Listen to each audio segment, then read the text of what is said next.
A city of neighborhoods. I live just a few blocks from where I grew up. A city of workplaces. The important thing for me to do now is to make some money. A city of dreams.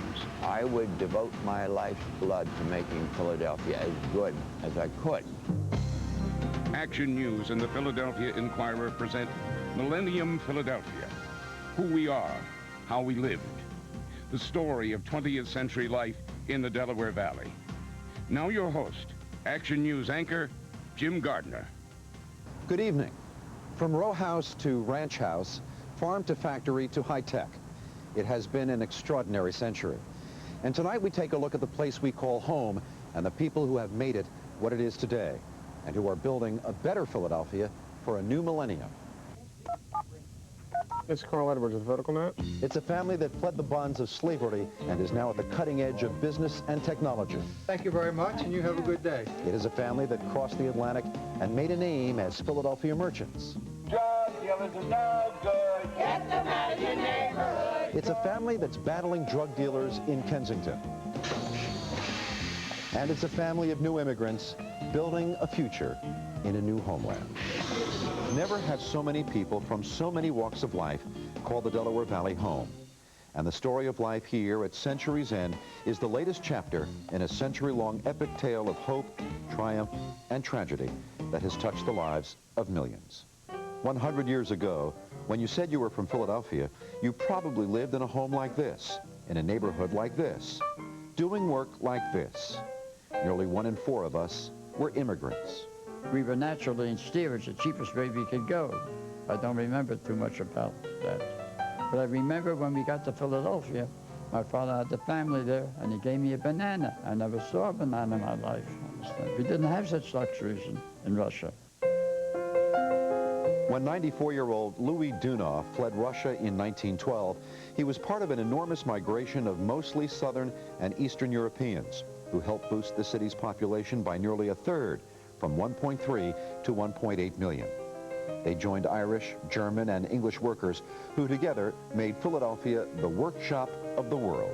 It wasn't a town in which people who came only with strong backs and willing hands. It was people who came because they had particular skills. This could be in textiles, we had finished goods, it could be in printing, it could be in finished steel work, it could be in making various electrical products, it could be in sugar refining, it could be in tanning. Virtually every kind of industry was represented here. In South Philadelphia, homes became factories. And my father had already bought a home at 1626 South Franklin Street. And he started repairing shoes, then he started making baby shoes in the basement. Before long, Louis' dad was an American success story. He was known as Honest Joe, and through the way he spread his name in the industries, when I came along, I had it made. No, Louis, you're like your dad, you're honest. See? South Philadelphia, blocks like this where the Dunoffs lived, was the first stop for most Southern and Eastern European immigrants coming to Philadelphia. That much they had in common. I got to be very friendly with the Italians, but I didn't want to raise my family in that neighborhood because they were always having fights with the Jews. You might have one block of Czechs, followed by a block of Germans. The Italians cluster over here. You get this real urban mosaic. Wasn't necessarily a melting pot, but more like a salad bowl. The outbreak of World War I stemmed the flow of immigrant labor at a time when cities like Philadelphia needed more hands to do the work. This became an attraction for internal migration, and one of the most significant was internal migration of Southerners, black and white, moving north. And this is what begins the so-called Great Migration that's going to lead to a dramatic population shift out of the South into the North, the Northeast industrial area and the Midwest.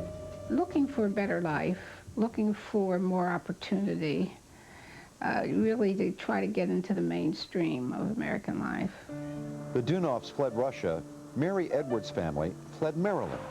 They lost their farmland to back taxes they didn't know they owed. A now familiar story of how local laws were used to skirt presidential proclamations. You can have all the legislation in the world, but you can't legislate hearts and minds. People just do what they want to do to other people and don't think anything of it. Mary grew up on this estate in Media, Delaware County. Her mother and grandmother were domestics, and her grandfather worked a farmette, tended the grounds, and built this shed. I guess one of the things that they really learned once they got into Pennsylvania, that there is a better life out there, but you're going to have to struggle. And my grandmother always said, the best apples are always at the top, and you need to always keep reaching up for better things. But as the Roaring '20s ended, the Edwards family wouldn't be the only ones struggling for a better life. Up next, the Great Depression. Will the Dunoff shoe business survive? And later, the Edwards family finds good-paying factory work. But there's a catch, as Millennium Philadelphia continues. World, and by Drexel University, Philadelphia's gateway to the new millennium. Is moving in, part of the Navy Yard's reinvention as a business park. From battleships to blueprints, it has been a century of change. I'm Jim Gardner with another look back at Millennium Philadelphia. Millennium Philadelphia, brought to you by 6ABC and our special partners, First Union and Drexel University. I live in Chestnut Hill area of Philadelphia, and it's great because it's like a suburb in the city. I live right down on 11th Street, Center City, and I like being able to be in the heart of it and walking to work, and all the bars and restaurants. It's a lot of fun. I live in Doylestown in Buckingham, and we love it there for the country life. It was the most calamitous economic event in the nation's history. But somehow, Philadelphia got through the Great Depression, and when the Second World War began, the city became the arsenal of democracy. Now, if it's a little tight, I may be able to stretch it a little bit for you. It's called Dan's Shoes, and it's a Philadelphia institution. Now, today we're having a rainy day special. Do you have to be a great shopper to get a good buy here? No. You always get your value.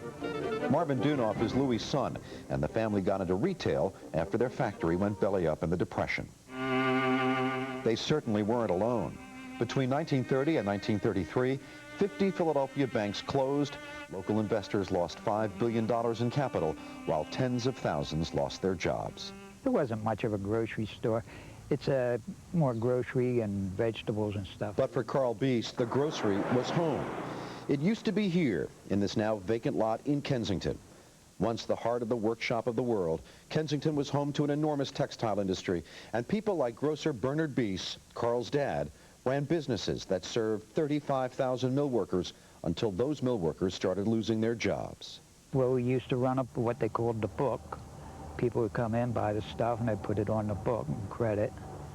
And, of course, people couldn't pay their bills, and eventually my father and mother went bankrupt. He and his brothers remember wearing welfare knickers given away by the government and shoes resold with cardboard, the nails hurting with every step. My father used to go out and buy us rabbits for Easter, and when they grew up, of course, they went in the pot, which we never knew, you know, it was our rabbits. The rabbit died, and that was it, you know, but after a while, we found out. He bought a pig one time. He bought a pig, his name was Billy. That pig used to be like a dog, used to run through the house. Yeah, it was really fun. You know, we got attached to that pig. All of a sudden, that pig died, too. They said that the Depression ended in 1933. It didn't end for Bernard Beast until the war started, when he was able to get a job. Bernard Beast, the grocer, became Bernard Beast, the metal worker, making parts for tanks at Fletcher Manufacturing at Front and Glenwood.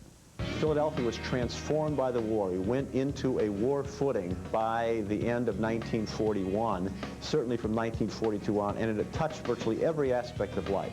Some of the most obvious things that industries that had been in trouble revived. The hosiery industry, which for all practical purposes was in its death throes during the 1920s and was just ready for its coup de grace during the Depression 1930s, all of a sudden that got a shot in the arm. And during the war anyway, now hosiery workers could find work there. The war also meant good jobs for people who'd been shut out of the labor market, especially women and blacks. 10% of the 70,000 Navy Yard workers were women, while Mary Edwards and her husband John found work here at the Old Sun Shipyard in Chester in a new all-black yard, yard number 4. He was a ship fitter of first class, and then he was made a supervisor. Their country needed them to win the war, but their employer wanted them to do it from a segregated yard. Even though I had lots of thinking about being discriminated against working in that yard, I felt that the important thing for me to do now is to make some money, because that's what America is all about. If you don't have any money, you can't get anywhere. Although there was prosperity during the war, when the war was over, many blacks lost jobs that they had during the war. It just was true of women, but for blacks especially. It happened to John Edwards. The black yard was closed, and so they had to go out and seek employment elsewhere. So once the goal was achieved, then we were no longer needed. It had become a familiar story for Mary, who remembers growing up across from this lake in Media, a lake she wasn't allowed to swim in. My grandfather was one of the caretakers there.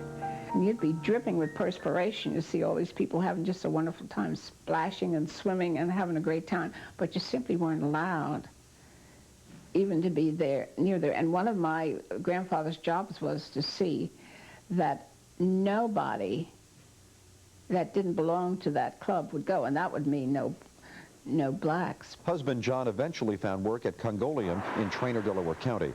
They settled in Media and raised Juanita and Jeff, who would attend Quaker school and later work in sales and at the post office. Hey, how are you? What are you doing? You're screening your own phone calls now? The Dunoffs, meanwhile, were on the move. When I was probably 3 or 4 years old, my father wanted to raise my brother and myself in a different area other than South Philly. We went to Germantown and Shelton, and we had a store there, and we lived on top of the store. From there, my father went to Front and Dauphin, and he opened up Dan's Cancellation Shoes. A lot of promotion, and everyone in the city of Philadelphia knew Dan's. He did very well because it was the war years. In those days, shoes were rationed, but worn shoes were not. So he bought worn shoes, reconditioned them, and put them on racks and sold them. Louis soon moved the family still farther out from town, a classic migration for Philadelphia's merchant class. Oak Lane neighborhood was mostly Jewish. It was predominantly white, and it wasn't affluent, it was middle class. But in the heady days of post-war prosperity, it became clear that if life in places like Oak Lane was good, life in places like Lower Merion, Elkins Park, and Cherry Hill could be great. And the suburban land rush was on. Plow horses to show horses, barns to ranchers. The story of the suburbs is coming up next. I live up in Abington, and I just love it because it's a nice rural area with good schools, good shopping centers, and an easy access to Center City, Philadelphia. I live in Highland Park, Upper Darby Township. I like it because it's convenient to travel to all parts of the city. A house of your own, a car in the garage, and a barbecue in the backyard. With the war over and the rest of the world's industrial base in shambles, America began a period of unprecedented prosperity and unprecedented development in what used to seem like distant places far beyond the outskirts of town, as many Philadelphians became suburban Philadelphians. Meet Carl Edwards. He's a grandson of Mary Edwards, whom you've already met. And like many of us, he is also a commuter. In an ideal situation, it would probably be about 40 minutes drive. On one of the bad days, it can be up to 2 hours. Carl lives in Drexel Hill, but works here 33 miles away in Horsham for an internet company called VerticalNet. There's a window period. If you leave before 4:30, you'll get home a decent time. If you leave after 5:30, 6 o'clock, you'll get home at a decent time. But anywhere in between there, you know, it's bumper to bumper. Carl's commute continues a century-long trend that began when streetcars first appeared in downtown Philadelphia. What the streetcars enable upwardly mobile working class and middle class families to do is to move away from the congested, dangerous, unhealthy neighborhoods of the industrial regions of the city. If you can afford to buy one of the new row houses going up in West Philadelphia, for example, you can get a house with a nice front porch, indoor plumbing, maybe a little backyard, gives you more space. There will be a brand new school nearby, maybe some trees along the street, and you'll now be living in a specialized district of residential living where you're escaping the problems that plague the industrial neighborhoods. The Market Frankfurt L had the same effect, taking more people farther from town. Add a bus line, and suddenly the far northeast isn't so far after all. For those wanting to really get away from it all, the Pennsylvania and Reading railroads began developing distant places like Bryn Mawr. Once a humble farming village called Humphreysville, railroad executives recognized the snob appeal of a fancy Welsh name, bought up huge tracts of land, sold some for development, and lived an American dream of the English good life. Plow horses gave way to show horses, jumping in Devon when they weren't hunting in Radnor. You got people with sort of the idea that they wanted to behave like English country gentlemen, which is what this is about. And they set about living here like English country gentlemen, which is what produced the kind of rarefied, what one would think so, as a kind of rich resort, which is what it was. Robert Scott still keeps beagles on his 500-acre farm in Radnor, a stunning window on a past that is gone for good. When this house was built, a stonemason was paid 75 cents an hour. So the person building this, my grandfather, had an economic advantage very different from now, where the stonemason is probably earning $65 an hour. So things look very different, and the large estates gradually dwindled. They didn't disappear, but the name stuck, and the idea that this was an area of major privilege, and I'm sitting here, I can't say it's not an area of major privilege, but the area has gotten smaller. Part of the estate has been sold to developers who are creating a modern track mansion version of the old main line. And while some come for the ritzy reputation, many come to the main line for the same reason people have always moved to the burbs: quality of life. Our two choices at that point in time was either Penn Valley or the Northeast, which is where I could kind of afford a decent home. But the big reason was the schooling. Lower Merion Township had, at that time, the best reputation in the area, and that was, very important. Marvin and wife Barbara have lived here since 1952, raising son Jeff and daughter Joy. They love the schools and love the new highway system. Marvin drove to work on the brand new Schuylkill Expressway, which was so popular it suffered gridlock practically from the get-go. Bridges to New Jersey opened up the Garden State, while I-95 had a similar effect in Bucks and Delaware counties. And by 1980, a majority of suburban residents also worked in the suburbs. Okay, open it up. But one link in the chain was missing: the long-delayed Blue Route in the western suburbs. Carl Edwards' boss at VerticalNet remembers the bad old days, BBR, before the Blue Route.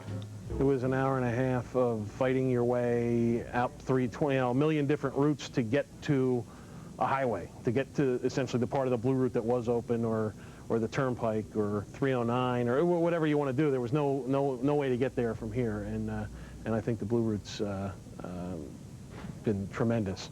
For anyone living in Delaware County would, I think, attest to that. With the highway system complete, it was now practical for people like Carl to live and work in the Philadelphia region without ever having to go into the city itself. Business like VerticalNet. Thank you for calling the Vanguard Group. And the Vanguard Group in King of Prussia reflect the regional boom in clean, high-tech, service-oriented businesses, and the highway system has helped make that possible. But progress for some has meant catastrophe for others. Still ahead, post-war prosperity, Rust Belt decline, the city struggles with overwhelming change. Center City, Philadelphia. By 1953, the railroad tracks were gone, and so was the wall. In its place, the Penn Center office complex, and it's still at the heart of Center City. For the city of Philadelphia, it has been a century of change. I'm Jim Gardner with another look back at Millennium, Philadelphia. Millennium Philadelphia, brought to you by 6ABC and our special partners, First Union and Drexel University. I love Philadelphia and where I live because it's cheap and it's right next to work, and I love the people and the culture and the food. I live at the Philadelphian, which is in the center of Philadelphia, and it's quite a nice place to live because it's accessible to the museums and many other places of interest in this great city. I live in Clifton Heights, Pennsylvania, and I like it there because I've been there all my life, and it's a very close-knit community. Welcome back. Urban planners call it deindustrialization. For thousands of people in Philadelphia, it has meant getting laid off. Philadelphia's economy has been through an agonizing period of change. Since 1979, the city has lost half of its factory jobs, and those who have been left behind are struggling to keep up. You only do something when you see somebody getting shot. And Once upon a time, this was the heart of the workshop of the world. But as 250,000 jobs left the city between 1970 and 1995, it's become ground zero in the fight to reclaim a neighborhood ravaged by drugs and unemployment. Recent crackdowns on the street corner drug trade are part of what the city calls Operation Sunrise, designed to lock up dealers and clean up vacant housing. What's this? Activists like Peaches Ramos, who has lived here for 22 years, say they need all the help they can get. There's a lot of decent people out here. They work, and, you know, it's not right for us to be living like this. We would like to, you know, all these empty lots, put some houses, do anything, but just bring the neighborhood back up, because a lot of the us can't afford to go nowhere. I can't afford to go nowhere, so I'm trying to improve our neighborhood, our community. Kensington's decline as an industrial powerhouse is a familiar story in so-called Rust Belt communities like Philadelphia. Manufacturers headed south where less expensive non-union labor meant bigger profits. Meanwhile, modern conveniences lured new businesses to the suburbs. Telephones, trucks, and other innovations are going to permit the decentralization of manufacturing after the Second World War. Philadelphia, as many cities in the old Rust Belt, they're going to call it in the 1970s, they just hemorrhaged jobs. You know, I feel angry. I feel as if I've been cheated. I feel as if the promise has been snatched away from me.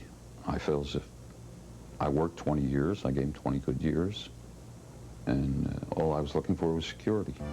Bill Tatey worked at the Breyers ice cream factory in West Philadelphia until the company's new owner concluded that closing the plant was cheaper than modernizing it.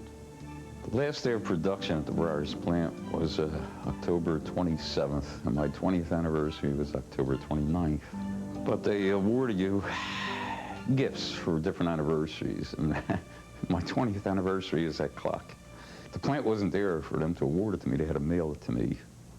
I try and keep it running all the time. Try and never let it run down. Keeps good time, too. It's a nice clock.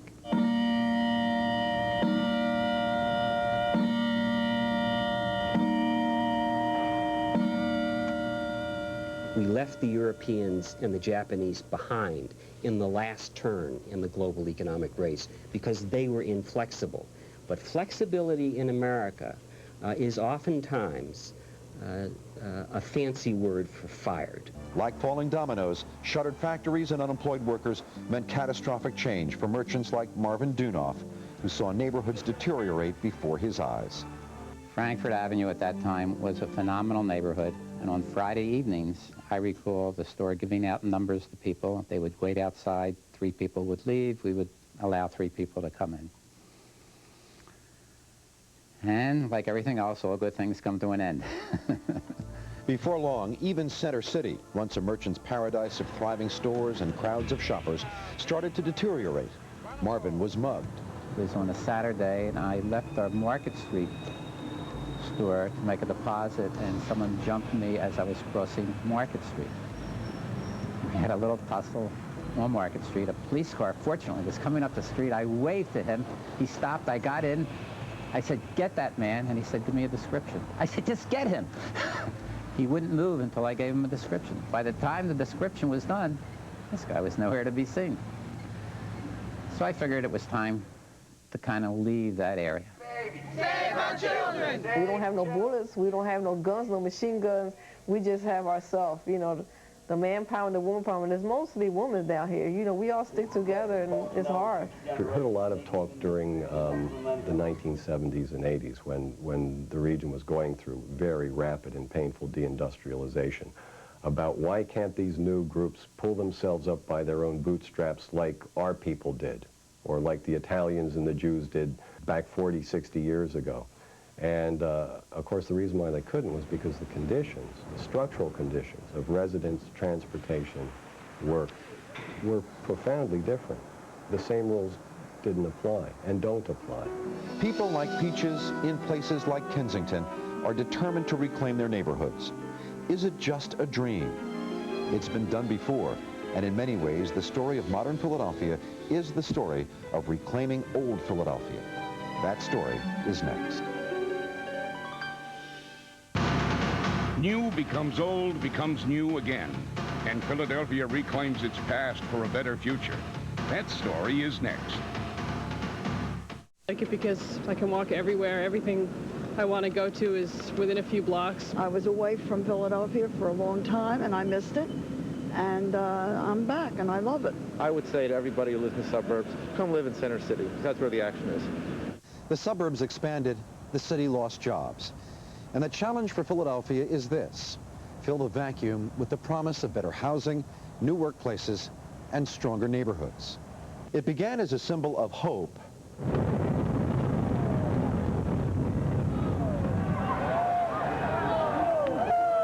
But at century's end, high-rise public housing has become a monument to failure. Over the last 40, 50 years, there's been trillions and trillions of dollars that have been spent and developed in all kinds of programs. And I would think that if you ride through the community and look at the community, I think that it was a bad investment. Kenny Gamble is a world-famous songwriter who grew up in this South Philadelphia neighborhood and is playing a major role in its transformation. As the Martin Luther King housing project comes down, new homes are going up, part of a venture called Universal Homes, which Gamble founded to rebuild the community by offering decent housing, job training, and most importantly, education. Write the words correctly. From education comes jobs. From jobs come families. And with families, you get great communities. I like the fact that they are involved in the community, that they don't just come in and build it and then they walk away from it.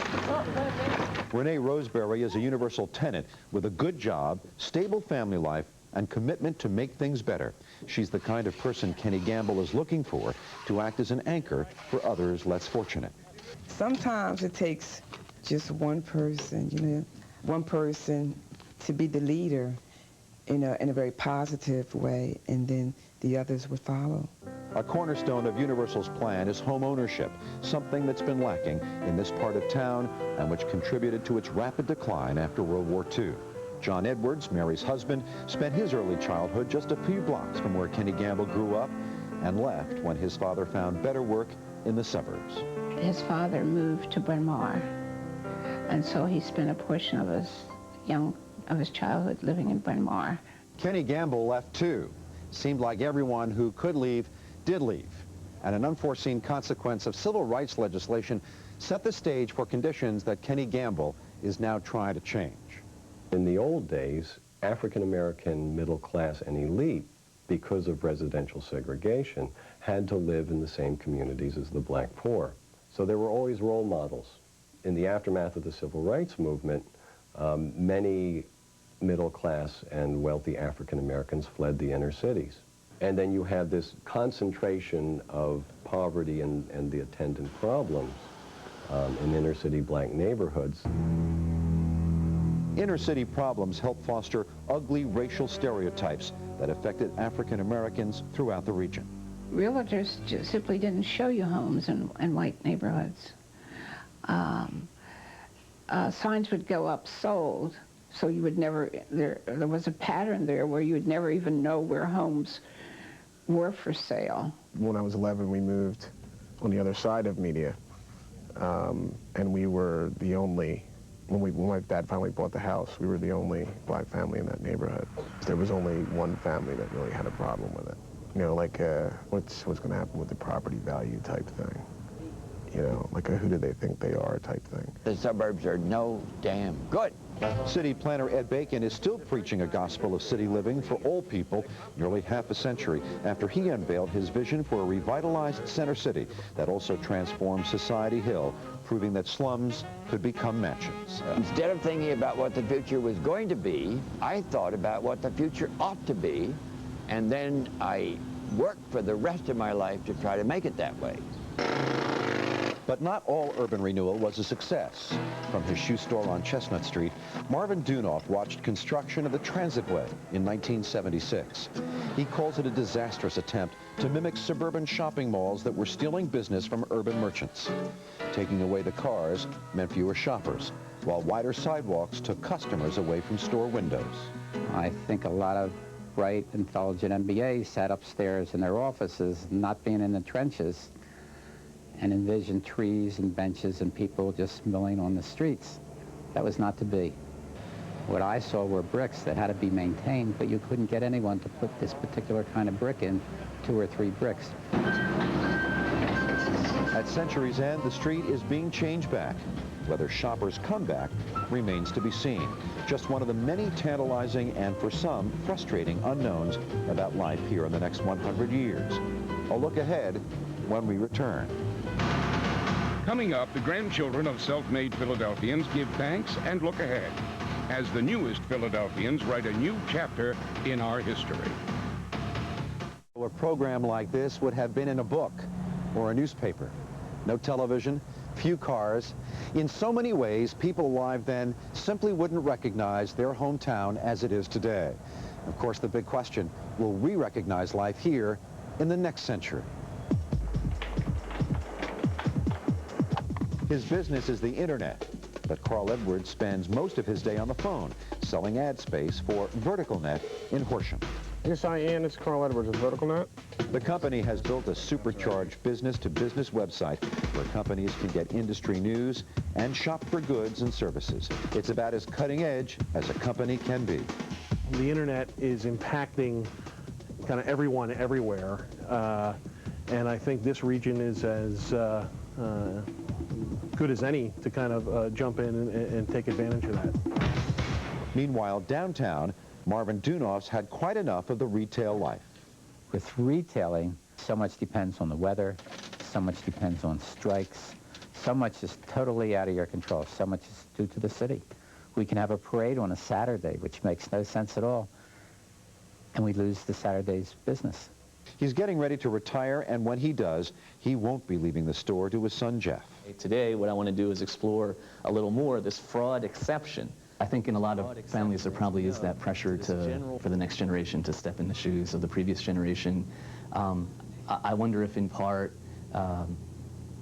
having a very rich appreciation of how difficult it is to run a retail business made them temper whatever expectations they might have had. I think they would have been perfectly happy to have me go into the business and follow in those footsteps and continue that tradition. But I think they're delighted with the fact that I've chosen to do something else where I'm very happy as well. He teaches law at Temple University, and though he isn't following in his father's career footsteps, his personal life takes him to a familiar stomping ground. One of the great ironies to me is how professionally I'm very interested in international law and have had the opportunity to travel and live in other countries, and yet I live just a few blocks from where I grew up and take my kids every night to play in the same park that I played in every night. And while I don't fully understand that, I think part of what it says is growing up in that neighborhood was really a wonderful and very rich experience.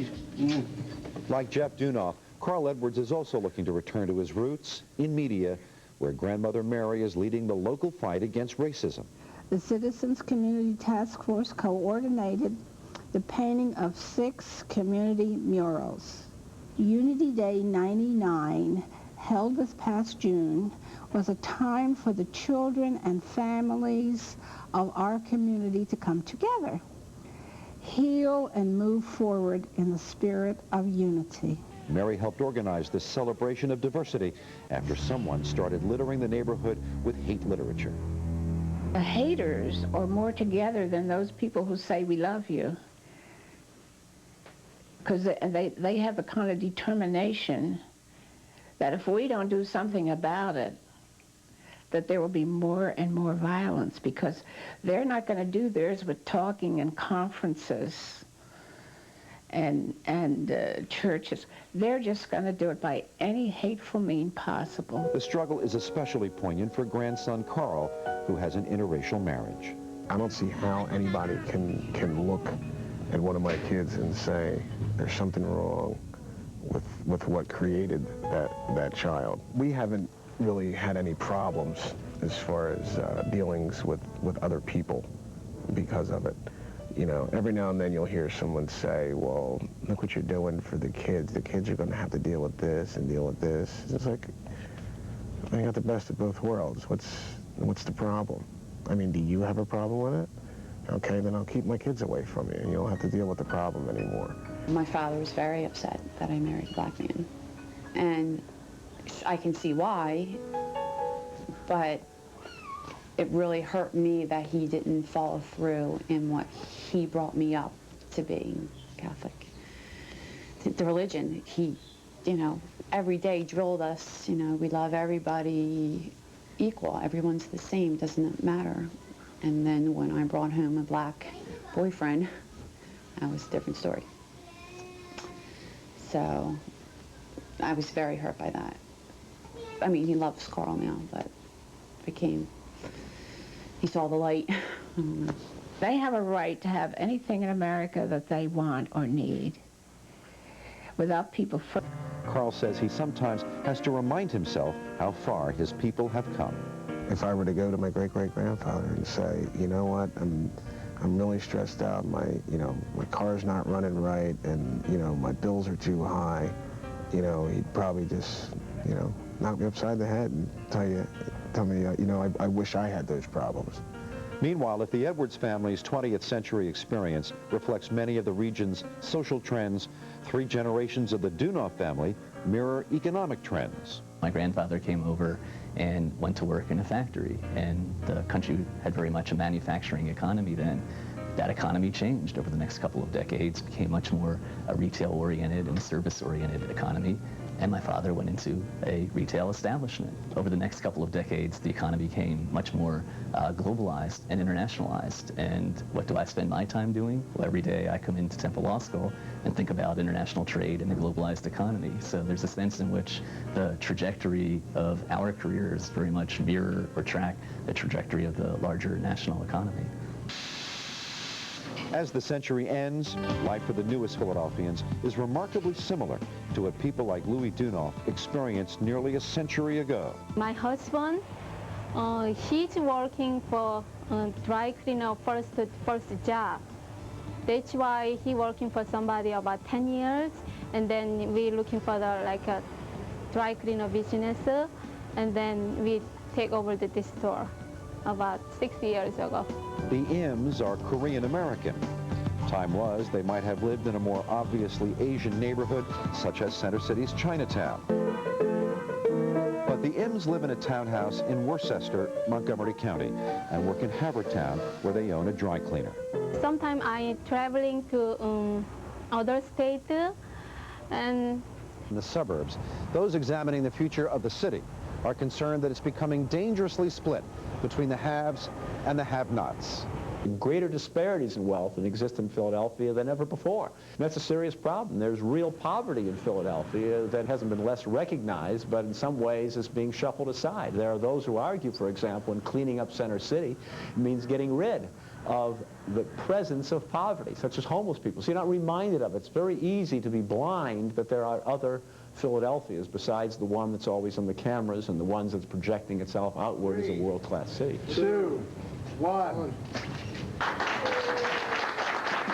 At century's end, Philadelphia's reach for the future is perhaps best exemplified by what's happening at the old Navy Yard.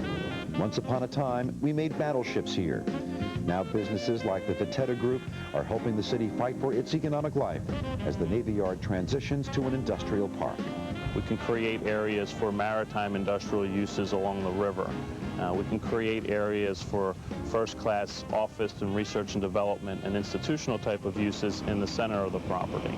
And we can create uses that can take advantage of the port access, the highway access, and the access to the airport for people who want to be in the business of distributing goods and services throughout the region. It's so much more fun now to say, I'm from Philadelphia. Oh, I know about this. I know about the Avenue of the Arts. I know about the First Union Center. I know about the Convention Center because I've been to a convention there. You get all kinds of positive vibes back now, and that wasn't the case for a long, long time. It will finally be clear that William Penn's idea that the place where diversity will occur is where people live together cheek by jowl in the cities And that will mean that we will have a new kind of richness of life in the United States of America. 1 century, 3 generations, with the next generation coming of age. For a community that came of age as the 20th century began, the challenges for the 21st century are many. And while it's difficult to imagine another 100 years as tumultuous, as unpredictable as the last, it's impossible to imagine a people more determined to make this city of neighborhoods a great place to call home. Inquirer are offering 3 special programs on video cassette. There's also a companion book of unforgettable photographs, and we'll have details on how you can get your copies in just a moment. But for now, on behalf of both the Inquirer and Action News, I'm Jim Gardner. I'm glad you could be with us. Good night, and have a great millennium. The big stories, the movers and shakers, and the century-long saga of who we are and how we lived can be yours with this 3-volume video cassette library, Millennium Philadelphia, The Last 100 Years. Hosted by Action News anchor Jim Gardner and produced by 6 ABC and the Philadelphia Inquirer. This unforgettable look back tells the epic story of life in the Delaware Valley during the 20th century. Order now and also receive the greatest Philadelphia athletes ever. All this for just $49.95 plus shipping and handling. To get yours, call 215-854-4444 or go online and order from our website, 6abc.philly.com. You can also shop at the new 6ABC store at the King of Prussia Plaza. While you're shopping, check out the official companion book for the series that tells the story of the century in unforgettable photos for just $29.95. I live in Conshohocken, and I like it because all the major routes are easily accessible, and there's a lot of nice shopping areas around there. I live in Melrose Park, and I like living there because it's a diverse area and it has a good school system. I live in Northeast Philadelphia, and I like it because it's the prettiest section of the city. I live on 20th and Spring Garden Street, and it's a really nice neighborhood. I used to live on Green Street, 1 street away, and Philly is just a real friendly place, and I love it here a lot. I've been here all of my life, and though I've traveled a little, I go to other places and I come back and I find out that there's no place like home. I live in New York, but I like visiting Philly because of all the history that's involved here. It's interesting, the restaurants, the nightclubs, the little shops, more places to rent, more places to own, things like that. I live in Mount Laurel, New Jersey. I like it because it's right next to the golf course, Ramblewood Mews. So given that, my work schedule is hectic sometimes, very slow other times when it's slow, there's nothing better than getting up on a Saturday morning, walking over to the golf course. My name's George Davis. I live in Woodbury, New Jersey, and I work here in Philadelphia. And I think Philadelphia's made a lot of improvements in it. I live in Germantown, and I like coming into the city. There's a lot of stores down here, and it's really nice down here. I'm from Bridgeton, New Jersey, and I like to move here to Philadelphia because it's closer to work for me. I live in Mount Airy, and I like it because we have it's like a group, atmosphere, everybody town watch and everything, so that's basically it. This Millennium Philadelphia special has been brought to you by First Union, your guide to the financial world, and by Drexel University, Philadelphia's gateway to the new millennium.